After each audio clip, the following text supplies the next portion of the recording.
Hi guys! Welcome to my mini vlog. Nagising na ako kasi narinig ko na may buko daw. Favorite ko yon kaya bigla na akong bumangon. At inayos ko na kaagad sa really ko at nag-prepare para sa paglabas kasi may tao pa naman sa labas yung kumukuha ng buko. Nakakaya naman guys kung ganyan ang itsura natin. At pagbungad ko sa labas, ayan, nakita ko na ang buko dyan. Gumagawa pa sila ng kutsara ng buko. Ganyan talaga. Ayan, takap na takap mo yung bata, oh. Ayan, oh, kita niya. At syempre, tumikim na nga din ako dahil mukhang sarap tingnan. Syempre, favorite ko ito. Titikim ako dito. Ayan o, ang puti guys. Kaya kung gusto nyo guys, kumuha din ako ng buko. Ayan na nga, yung kumukuha ng buko, diba? Ang rami na nga nasa lalagyan niya. Ayan o, diba? At hinatid na nga namin yung baso para naman malagyan ng sabaw. Ayan o, pabida yung bata o. At ayan, tinanggal-tanggal ko na muna dyan yung buko. Tapos gagawa kasi kami ng buko salad. Siyempre kinain ko yung iba. Malamang. Ako yung gumawa eh. Kaya kinain ko din yung iba. Inayangan nila ako manguha ng kahoy kasi wala na daw ang kahoy doon. Baka maubusan na ulit. Ayan, sisipagan yung kasama kong bata. Ewan ko kung bakit. Basta sisipagan siya. Patuloy na nga ako dyan sa paglalakad at tinitingnan-tingnan niya sa gilid. Baka may kahoy. Ano mo na. Baka maagawan tayo dyan ng kahoy.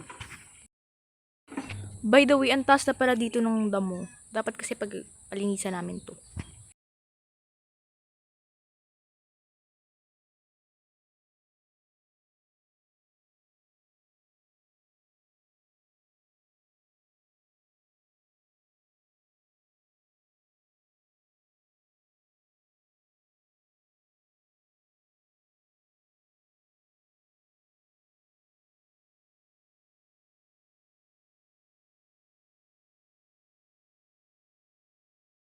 Habang inaayos ko ngayon, may pahabol pang kahoy dun sa tumatakbong bata. Tapos sinabi niya na meron pa daw dong kahoy. Kunin ko na daw doon kasi ang dami daw na nakita nila. Sabi ko, ba't isa lang yung dinala niya? At ayun, naglakad nga kami kasama ko yung bata kasi baka mas marami dito yung mahanap namin. Pero wala talaga, ang linis talaga. Kaya niyaya na kami ng aming lola na umuwi na lang daw. At inilagay niya na nga yung mga kahoy kasi baka may kumuha pa nito. Kala kong ang dami na nakuha namin pero konti lang pala to. Malas talaga sa buhay namin.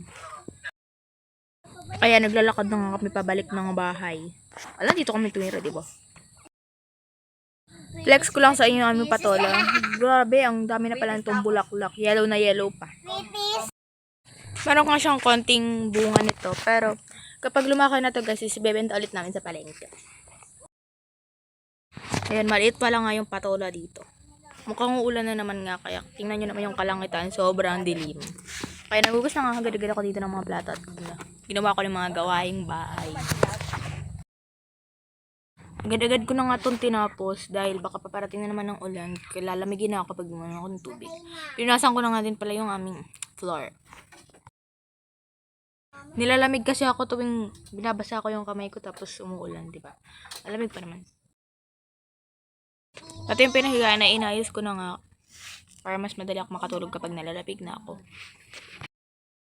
By the way nga guys, bago ko tong ACC, kaya konti pa lang yung followers. Or kaya 0 followers pa lang ito. Kaya follow naman po nito.